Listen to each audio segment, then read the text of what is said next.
Investigation ಇಲ್ಲ ಅಂತ ಹೇಳಿದೀನಿ. ಆಯ್ತು ಬಿಡಿ, ನಾನು ಇಲ್ಲೇ ಅದಾಗೋದಿಲ್ಲ. ನಿಮ್ದು ಏನಿದೆ ನಾನು ಮಾಡ್ತೀನಿ, ಅದಾಗೋದಿಲ್ಲ. ನಾನು ಹೇಳ್ತೀನಿ, ನೀವು ಯಾರೋ ಒಬ್ಬ ಅಮೇರಿಕನ್ ಅಂತಂದು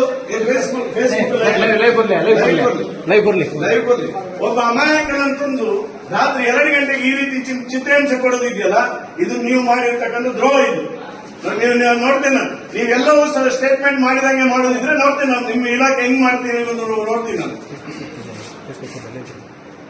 ನಾನು ಇಲ್ಲೇ ಅದಾಗಲಿಲ್ಲ. ನಾನು ಬೆಳಗಿನವರೆಗೆ ಇಲ್ಲೇ ಮಲಗುದು. ನಾನು ನನ್ನ ಕಾರ್ಯಕರ್ತ ಒಂದು ಕುರ್ಚಿಯಲ್ಲಿ ಕೂತ್ಕೊಳ್ಳೋದಿಲ್ಲ.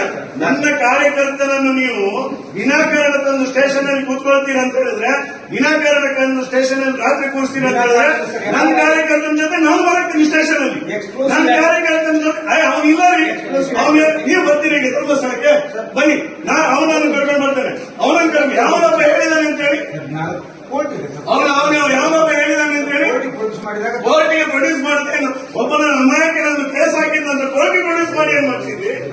ಕೋರ್ಟಿಗೆ ಪ್ರೊಡ್ಯೂಸ್ ಮಾಡಿ ಏನ್ ಮಾಡ್ತೀರಿ ನೀವು? ಅವ್ನು ಕೇಸ್ ಹಾಕೋದು ಆಯ್ತಲ್ಲ, ಕೋರ್ಟಲ್ಲಿ ನೀವೇನ್ ಮಾಡ್ಬೇಕು? ಕೋರ್ಟ್ಗೆ ನೀವು 10,000 ಜನ ಅಂತಂದು ನೀವು ಕೇಸ್ ಕೋರ್ಟಿಗೆ ಹಾಕಿದ್ರೆ ಅದರಲ್ಲಿ ಯಾರಿದ್ದಾರೆ ಅವನನ್ನು ಹಾಕಿ. ನೀವು ಯಾರು ಬೇಡ ಅಂತ ಹೇಳ್ತಾರೆ? ಅದೆಲ್ಲ ಆಗೋದಿಲ್ಲ ಬಿಡಿ. ನಾವು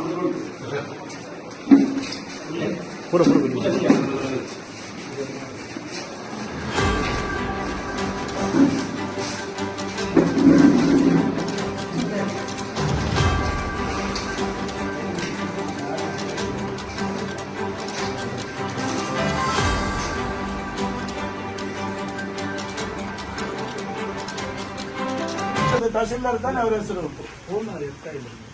ಅವ್ರ ಮನೆಗೆ ಹೋಗ್ರಿ. ಜವಾಬ್ದಾರಿ ಇಲ್ವಾ ಅಷ್ಟು? ಒಬ್ಬ ತಾಲೂಕಿನ ಜನಪ್ರತಿನಿಧಿಯಾಗಿ ಸ್ಟೇಷನ್ ಬಾಗಿಲಲ್ಲಿ ಕೂತ್ಕೊಂಡಿದ್ದೇವೆ. ಇನ್ಸ್ಪೆಕ್ಟರ್ ಆಗಿ ನಿಮಗೆ ಕರ್ಕೊಂಡು ಬರಕ್ಕಾಗಲ್ಲ ನಿಮಗೆ.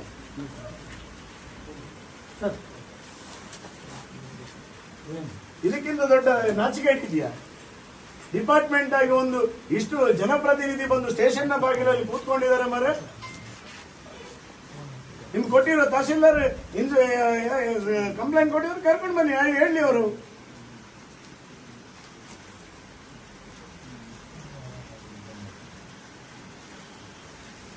ಏನು ಯಾವ ರಾಜ್ಯದಲ್ಲಿದ್ದೇವೆ ನಾವು?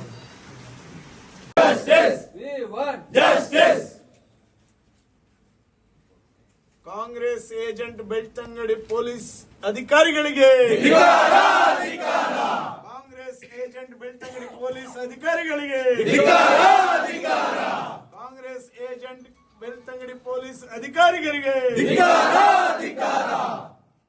ಅಮಾಯಕನಾದಂತಹ ಒಬ್ಬ ಕಾರ್ಯಕರ್ತನನ್ನು ರಾತ್ರೋರಾತ್ರಿ ಮನೆಯಿಂದ ಒಂದು ಹೆಣ್ಣು ಇರುವಂತಹ ಪೊಸಿಷನ್ ಇಂದ ಕರೆದುಕೊಂಡು ಬಂದು ಇಲ್ಲಿ ಬಂಧಿಸ್ತಾರೆ ಅಂತ ಹೇಳಿದ್ರೆ ಇದೊಂದು ಷಡ್ಯಂತ್ರದ ಈ ಒಂದು ಪ್ರಕ್ರಿಯೆ ಅಂತೇಳಿ ಬಹಳ ಸ್ಪಷ್ಟವಾಗಿ ಕಾಣ್ತಾ ಇದೆ.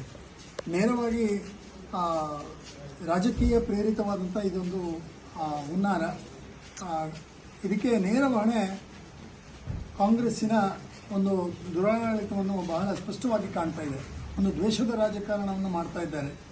ಅಮಾಯಕನಾದಂತಹ ಒಬ್ಬ ಕಾರ್ಯಕರ್ತನನ್ನು ಈ ರೀತಿ ಬಂಧಿಸುವಂಥದ್ದು ಸರಿಯಲ್ಲ. ಇದಕ್ಕಾಗಿ ಭಾರತೀಯ ಜನತಾ ಪಾರ್ಟಿ ಬೆಳ್ತಂಗಡಿ ಮಂಡಲ ಇದನ್ನು ಬಹಳ ಕಠೋರವಾಗಿ ಖಂಡಿಸುತ್ತದೆ ಮತ್ತು ಮುಂದಿನ ದಿನಗಳಲ್ಲಿ ಇದರ ಬಗ್ಗೆ ಬೃಹತ್ತಾದಂಥ ಪ್ರತಿಭಟನೆಯನ್ನು ಕೂಡ ನಾವು ಕೈಗೊಳ್ಳಲಿಕ್ಕಿದ್ದೇವೆ.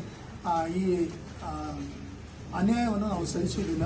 ತಡರಾತ್ರಿ ಆದರೂ ಮಾನ್ಯ ಶಾಸಕರನ್ನು, ಜನಪ್ರತಿನಿಧಿಯನ್ನು ಒಂದು ಸ್ಟೇಷನ್ನ ಬಾಗಿಲಿನಲ್ಲಿ ಹೀಗೆ ಕೂತ್ಕೊಳಿಸಿ ಈ ರೀತಿಯ ಒಂದು ಪ್ರಕ್ರಿಯೆ ನಡೀತದೆ ಅಂತ ಹೇಳಿದ್ರೆ ಇದೊಂದು ಪ್ರಜಾಪ್ರಭುತ್ವಕ್ಕೆ ಬಹಳ ಮಾರಕವಾದಂಥ ವಿಚಾರ. ಯಾಕಂದರೆ ಒಬ್ಬ ಜನಪ್ರತಿನಿಧಿ ಕೂಡ ಜನಗಳ ಆಶೋತ್ತರಗಳನ್ನು ಈಡೇರಿಸಲಿಕ್ಕಿರುವಂಥದ್ದು ಮತ್ತು ಅವರೆಲ್ಲರ ಅಭಿಪ್ರಾಯಗಳಿಗೆ ಮನ್ನಣೆ ಕೊಡುವಂಥದ್ದು. ಅಂತಹ ಜನಪ್ರತಿನಿಧಿ ಕೂಡ ಈ ಒಂದು ತಡರಾತ್ರಿಯಲ್ಲಿ ಸ್ಟೇಷನ್ ಬಾಗಿಲಿಗೆ ಕೂತ್ಕೊಳ್ಬೇಕು ಅಂತ ಹೇಳಿದರೆ ಈ ಒಂದು ಸಂಗತಿ ಬಹಳ ಗಂಭೀರವಾದದ್ದು.